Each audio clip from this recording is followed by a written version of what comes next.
Hello నమస్తే YouTube family, welcome to my channel.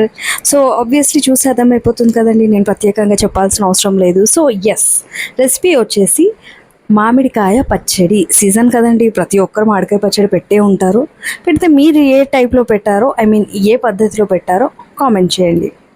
And మామిడికాయ పచ్చడి వచ్చేసి ప్రతి ఒక్కొక్కరు ఒక్కో పద్ధతిలో పెడతారండి. బట్ ఏ పద్ధతిలో పెట్టినా శుచి శుభ్రతతో మాత్రం ప్రతి ఒక్కరు పెడతారు, అది అయితే 100% కరెక్ట్. సో ఇది వచ్చేసి మా హస్బెండ్ అండ్ మా మదర్ ఇద్దరు కలిసి నడుము బిగించి మరి చేసిన పచ్చడి అనమాట. సో వాళ్ళిద్దరు మాత్రమే కంప్లీట్ రెసిపీ అనేది చేశారు. సో చూస్తున్నారు కదా, అసలు చూస్తుంటేనే ఎంత టెంప్టింగ్గా ఉంది. ఆవకాయ నచ్చని వాళ్ళు ఎవరైనా ఉంటారా చెప్పండి? ఖచ్చితంగా నేనైతే ఉండరనే అంటాను. సో అమ్మ చేసిన ప్రాసెస్ ఏంటో ఒకసారి ఎలానో తెలుసుకుందామా? సో ముందుగా మామిడికాయ ముక్కలు అనేవి నీట్గా కట్ చేసి ఆరబెట్టుకున్నారండి.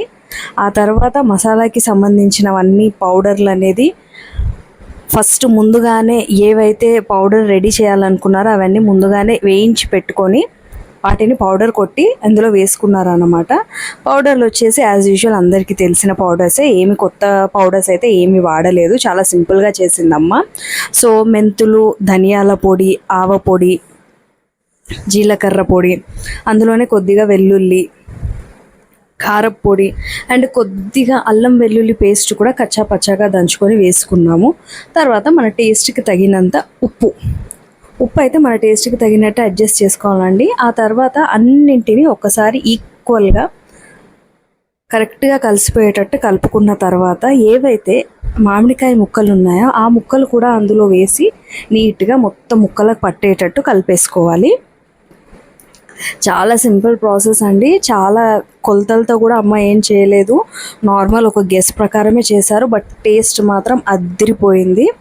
ఆ తర్వాత ఇది వచ్చేసి నువ్వుల నూనె అన్నమాట. నువ్వుల నూనెలో పోపు కూడా ఎక్కువ ఇంగ్రీడియంట్స్ ఏం వాడలేదు, ఉట్టి ఆవాలు మాత్రమే వేశారు. ఆ పోపు మీకు ఇష్టం ఉంటే వేసుకోవచ్చు, లేదంటే అవాయిడ్ చేయొచ్చు. సో వన్స్ ఆ నూనె అంతా అందులో వేసిన తర్వాత ఒక్కసారి కొంతమంది జాడీల్లోకి తీసుకుంటారు, నేనైతే ఇలా ప్లాస్టిక్ డబ్బా ఒకటి తీసుకున్నాను అన్నమాట.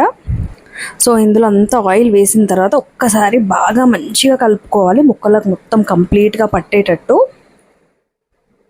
చూసారు కదా, ఇంతకు ముందు ఉన్న కలర్ వన్స్ మనం ఆయిల్ పోయగానే వచ్చిన కలర్ ఎలా ఉందో చూసారు కదా.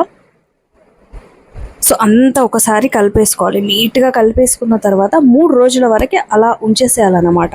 ఇంకా పచ్చడి జోలికి వెళ్ళకుండా 3 days వరకు ఒక సైడ్కి పెట్టేసామంటే మాత్రం చాలా బాగుంటుంది. అండ్ మెయిన్ టిప్ ఏంటంటే, మన అమ్మమ్మలు కానీ మన ఎవరైనా సరే, మన పెద్దవాళ్ళు ఎవరైతే ఉన్నారో వాళ్ళు చాలా శుచితోనే చేసేవాళ్ళు అండి, శుచి శుభ్రతతో. అందుకనే పచ్చళ్ళు అన్ని రోజులు నిల్వ ఉండేది. సో అమ్మ కూడా అలాగే చాలా నిష్ఠతో చేశారనమాట. అండ్ పచ్చడి కూడా చాలా బాగా వచ్చింది. అండ్ లాస్ట్లో మనం ఆగలేక కొద్దిగా అదే గిన్నెలో వేడివేడి అన్నం కలుపుకొని తింటే మాత్రం టేస్ట్ అద్దిరిపోయిందండి. అప్పుడు పెట్టిన పచ్చడే అలా ఉంది, ఇంకా అది 3 రోజుల తర్వాత తింటే ఎంత బాగుంటుందో ఇంకా ఆలోచించండి. సో వీడియో నచ్చిందని అనుకుంటున్నాను. అంతాక ఉండనా మరి?